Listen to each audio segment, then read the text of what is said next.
Well, the countdown, the lockdown is upon us, and it's less than a month away. And for those who are new to the wrestling, a new wrestling fan, I should say, or just a new person of TNA, lockdown is all steel cage matches. And some people are like, "Oh shit, that's just all male steel cage matches, right?" No, they actually have a few matches on the card made, and one of them is a women's match, which you don't usually see a women's steel cage match often.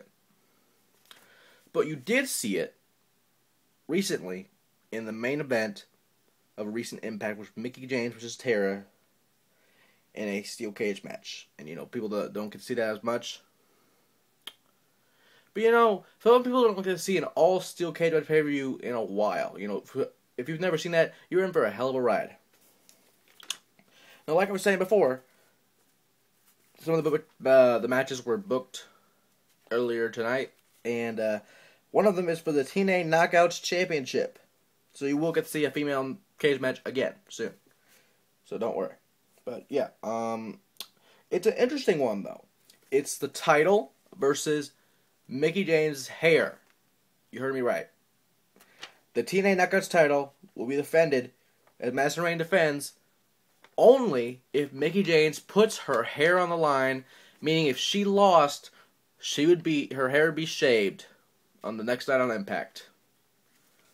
Which, it's a tape show, so, if she did lose, she would be shaved the next night. Because, it is taped on Monday nights. For those who didn't know. And I'm probably telling some people like, oh shit, I didn't know that, but whatever, fuck you guys, you didn't know that, really. You should know that by now. But yeah, it's a unique aspect to this matchup. It's someone's hair versus a title in a steel cage, which is weird as fuck. And for people who don't know, usually steel cage matches are you win by pinfall submission or escape the cage, and one of those free wins will happen usually in this kind of match. So, but honestly, I think since Mickie James has been in this steel cage match before, with her experience, and Madison Rayne never, well, actually, I shouldn't say never, because she's been in one or two of them as well. But compare a fucking rookie in Madison Rayne to a veteran in Mickie James. There is no way in hell she is winning the title, retaining the title. There is no way in hell she will retain. She is a fucking horse. Oh my god, her voice is annoying. It's like the Vicky Guerrero of TNA. It really is. It's annoying as hell. And I hope this little brat gets her ass kicked at Lockdown. And Mickie James will become your new Women's Champion, or Knockouts Champion, and be the first person to hold all three major titles, whether they be the Women's title, the Knockouts title, and the Divas title. By the way, for those who don't know, Gail Kim is very close to doing that as well. They don't push her as much on the WWE, but all they have to do is fucking give her that shot and win, and she could probably do it before Mickie James. Other than that, we'll see. Now, another steel cage match, once again, Lockdown is all steel cage matches, so, there's nothing gonna be front of the bus for you guys, so, it's gonna be it's, even Sierra could figure this out, even a 5th grader could figure this shit out, but really, but the next match is Kurt Angle versus Jeff Jarrett, and, the last time Kurt Angle was in a steel cage match, he did a fucking moonsault off the top of the cage, and that was really awesome. So, this rivalry will come to a head inside a steel cage. And honestly, both these men have a lot of experience in the steel cage, but I gotta go with Kurt Angle, because if you think about it, if you could do a fucking moonsault off the top of a steel cage, you can do pretty much anything in that bad boy. One thing I am kind of sad about is the main event tonight, because the winner of the main event would have faced Sting for the world title. And by the way, for those who didn't know, Sting made a new version of the world title, and I absolutely love it. I love it. It's about time to get rid of that stupid purple fucking belt. Because, I didn't know what the fuck to call it anymore. I mean, really. We have a new, true world title that we can be proud of. But, anyway, the winner of that match would have faced Sting. It was Bully Ray versus Mr. Anderson versus Rob Van Dam versus AJ Styles in a fatal 4-way. And, I couldn't really tell at the end who got pinned, because at the end, Rob Van Dam and Mr. Anderson both had their shoulders down.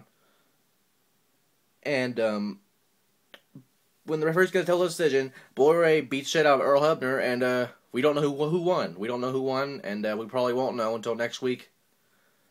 But and don't get me wrong, we have those kind of finishes in wrestling all the time, but different versions of it. But what I'm pissed off about is you have that type of fucking main event at fucking Victory Road, where it's like a 14-second title match, 1 minute counting all the taunting the crowd with the fucking shirt, and you do something like that.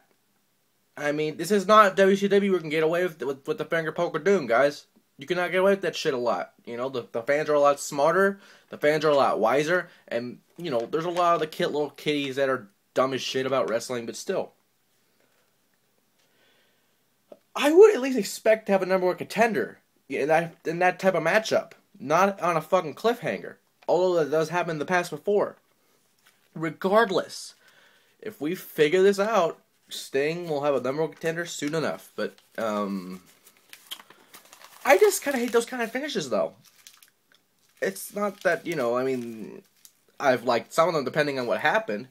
I mean, don't get me wrong, shit like the Montreal Screwjob was horrible, but this was just kind of not only bad, but confusing as fuck. Because then you had a street fight on top of it. And that'll probably add another match down the line.